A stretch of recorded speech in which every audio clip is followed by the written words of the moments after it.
All right, Patrick. Yeah. Right, just for the camera, can you just say what experience you've had of driving up to now? I haven't driven at all. Right, okay. And how old are you? So Should know that. You're being my son, but there you go. Okay. Right, what I'd like to do is just going to introduce you to some basic concepts around the car and some basic ideas. And there's things that you might also get tested on in your driving test, at some point. But they're also really important for you to know. Okay. So we're going to start first with just asking you some fairly daft questions about the tyre review. All right. So the first question I'd like to ask is, what's a tyre for? to protect on the wheel. Protects the wheel? Yeah, that's partly. Anything else? Grip. Grip, right, brilliant, okay. So a tyre is really about the grip. It's the only thing that actually touches the road from the car. Okay. So what sort of things do you think, if the tyre's about grip mainly, what sort of things do you think you need to be thinking about when you're maintaining or looking after your tyre? Or what should you check on a tyre? Show me how much grip they've got. How much grip they've got? Yeah, okay. Right. Do you know how much grip they should have? No. Okay, right. Come back to grip in a moment then. Okay, but obviously that's really important. Anything else you perhaps want to check about a tyre that might affect its grip? Sort of air pressure. Yeah, why do you think that might affect its grip? Lower air pressure will reduce the grip. Yeah, too little and actually only the sides of the tyres touch. Yeah. All right, too much and only the middle part of the tyre. So you've got to make sure you've got the right amount of air in the tyre. Yeah, okay. Brilliant. I'm now going to just explain to you a little bit about the tyre tread and how you can easily check it. Okay then, Patrick, I know that you've started a car before, okay, but what we're going to just do is to check something called the powered steering. So what I'd like you to do first is just gently feel the wheel, all right, and just pull it to the right very slightly. Okay, that's enough. Just describe to me how that felt. It was difficult. Right, okay, felt quite heavy, quite Yeah. hard. Yeah, brilliant. Right, what I'd like you to do now is just keep that pressure on very slightly and start the car.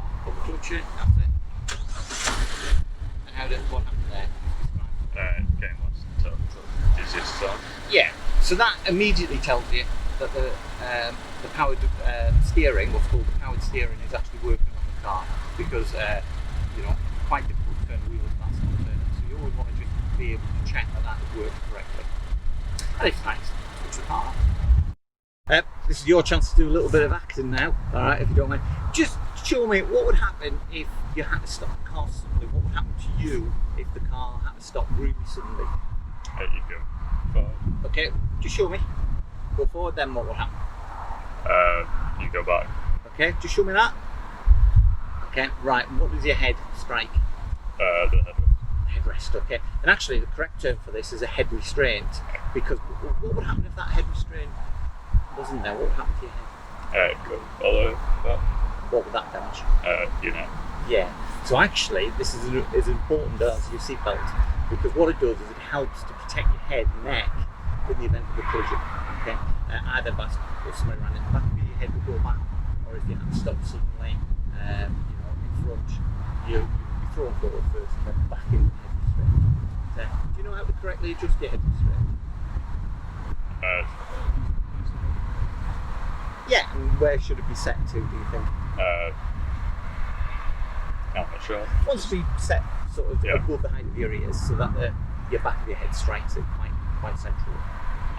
Well, thank you. Okay then, Ash, just for the camera, can you just sort of say what experience of driving you've had? I've been doing driving lessons for about 6 months now.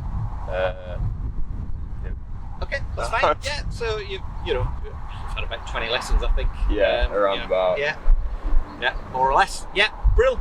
Okay, not with me, with another instructor, but what I'm just going to run through, as your dad, I'm just going to run through a couple of checks that you may need to know with regards to just maintaining your vehicle, and also they're quite often incorporated onto your test. They're quite often called the show me, tell me questions, or tell me, show me. I can never remember which way around that is. Okay. So, first thing we're going to do is, do you know how to test the powered steering on a car? No. Okay, right. Okay, well, what I'd like you to do is just put your hands on the wheel as if you're driving and just gently move the steering wheel to the right. Okay? And then just describe to me how that felt. a lot of resistance going against the steering. Yeah, a lot of resistance. Okay. What I'd now like you to do is put your hand on the wheel, just let the weight of the wheel, pull it down, and start the car for me, please. You're not familiar with this car, are you? That's it. Big clutch down. Yeah. Okay. What did you notice there with the steering straight away? Instantly started moving a lot more. A lot more giving it. Right. Okay. So you could actually feel like a little drop in it. Yeah. Okay. All right. If you just like to switch the car off. Okay. And that's one way that you can test this powered steering. Just have the weight of your arm on the wheel, sort of thing, just gently pulling down, and when you start it, you should feel that drop. Yeah. Okay. So just do that again for me. Yeah. And that immediately tells you. What does the powered steering do? They just make it easier for you to fully steer. It takes a lot of weight off just rotating the wheel. Yeah, because particularly on a big car like this, you've got big tyres, Yeah. and it just helps you with the effort that you need to put into the steering. Yeah. Brilliant. Okay, thank you. Yeah. All right then, Ashley. I'd just like a bit of acting for you. This is your moment to act. All right. What I'd like you to do is to just demonstrate what would happen to you if you had to stop really suddenly in the car. What actually would happen to you? You would just hold forward a little bit. You go forwards, then And what then would? you see got objection. Yeah, then what would happen? Slam back. You'd slam back. Okay. Okay. How far back would you go? So your head restraint. See you. Right, excellent. Okay, so the head restraint, what's the job of the head restraint? Try and reduce whiplash. Yeah, all right. Basically, to help to protect your head and neck in the event of a collision. Either if somebody ran in the back of you, your head would go forward, or if you had to stop suddenly in front, you would go forwards and then you'd go back. Yeah. So it's really important that your head restraint is correctly adjusted. Okay. All right then, Ashley. What we're going to talk about now is just the oil and coolant in the car. Okay. So I'm just going to ask you a couple of depth questions about it first. Do you know what the oil does? It cool. No. Okay. I Well, can't speak about it. all right. What I'd like to do is just put your hands together like that and rub really hard. All right. Harder, faster. Okay. All right. And stop. Okay. What happened to your hands? Start heating up. Right. Why? The friction between them. Yeah. Brilliant. Okay. So your engine's got moving parts. Yeah. Whenever you've got moving parts, you have friction. Any idea what the Decreases friction. Yeah, it's a bit like And if you cool, put helps salt cool. between your hands, Yeah. except it's oil, okay? And what it does is it stops those moving parts rubbing together Yeah. and reduces the heat. Yeah. Even with that, you still get loads and loads of heat, Yeah. so you have coolant because that helps to keep the engine at its ideal temperature, okay? Not too hot, not too cold, okay? Do you know how to check your oil and coolant? All right, Ash, so we've discussed the oil. Think about a really cold day. If you had water in the car, what might happen to the water? I don't really know. Well, it would freeze, couldn't it? If it was a really cold day, Yeah. middle of the winter, it could easily freeze. Yeah. When water freezes, what happens to it? Does it stay the same size, or Does it shrink down? it actually expands a little bit? Okay. So what could so if you have something expanding in the engine, what Yeah. do you think that might do to the engine? Could lead to like ruptures in pipes. Brilliant. Okay. So what we put into the reason the fluid we put in is called coolant is actually to mix water and something called antifreeze. What do you think the role of antifreeze is? To stop water from freezing in the car. Brilliant. Okay. Yeah. Okay. Do you know how to check your coolant? No. Okay. Last little bit for today, Ash.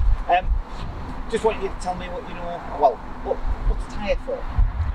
Tyres to increase friction between you, the car and the pavement. Right. Not pavement, but road. Road. Okay. So it's another word for friction is grip, basically. Yeah. Okay. So what was I going to say? Sorry to say about. So what sort of things should you check on a tyre? You should always check that it's got tread, Yeah. or enough tread to drive, and also just overall wear. Yeah. So if any of bits of the tyre look loose or just faulty. Okay. So you should check your tread. You should check the overall look of the tyre for any cuts or bulges or gouges. Okay. Anything else you want to check? Air pressure. Air pressure. Why is air pressure important? 'Cause if it's too much increased, it'll mean that you're using more fuel to drive, unsafe to drive on. Okay, if there's too much air in the tyre, what would happen to the shape of the top of the tyre if it was sort of too much air in it? It'd start to like peak up. Yeah, so it'd go change round, shape slightly. right? Okay, which means that you're now only driving on the middle of your tyre. Yeah. If there's too little air in the tyre, You drive too much inside. well, what will happen is the tyre will Cave in. cave in. Yeah. So now you're only driving on the sides of your tyre. Yeah. So actually, the amount of grip that your tyre gives you is very dependent on air pressure.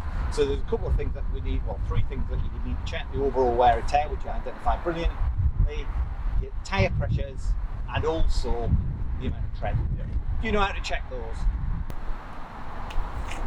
That's it. Okay, last little bit for today, Ash. Just want you to tell me what you know. Well, what's the tyre for? Tyres to increase friction between you or the car and the pavement. Right. Not pavement, but road. Road. Okay. So it's another word for friction is grip, basically. Yeah. Okay. So what was I going to say? About? So what sort of things should you check on a tyre? You should always check that it's got tread Yeah. or enough tread to drive, and also just overall wear. Yeah.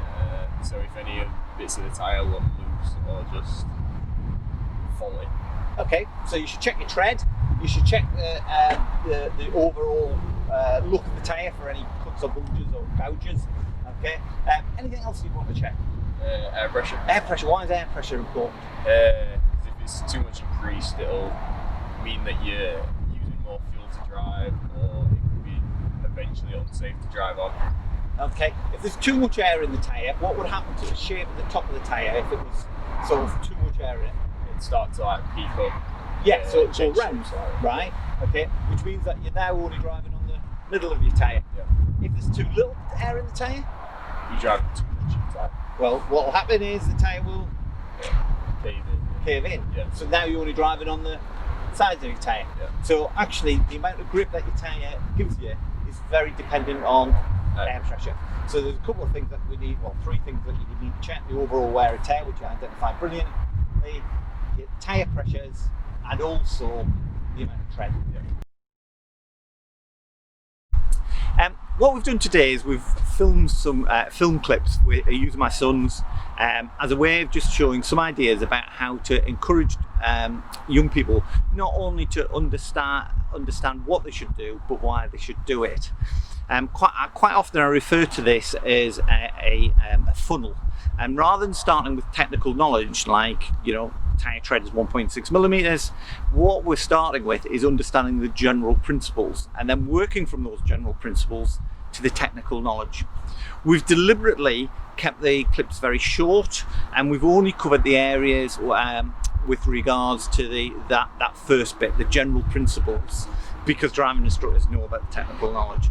So I hope you find these clips useful. They're only ideas. I'm sure you can come up with better ones or other ideas about how to do it. But I'd also like you to note Ashley and Patrick's reaction to the questions that I asked. At first they thought the questions were quite easy, but it became very apparent that they didn't really understand the general principles involved in what we were going to ask them to do. They've all been done as single takes, so their responses are completely genuine. And I've also had to think on my feet a little bit just to complete the whole scenario. I'm not teaching either of them to drive, so these are just one-off little things that we've done in a private car park near where we live. I hope you find them useful, and I hope you find them thought-provoking. Thanks ever so much.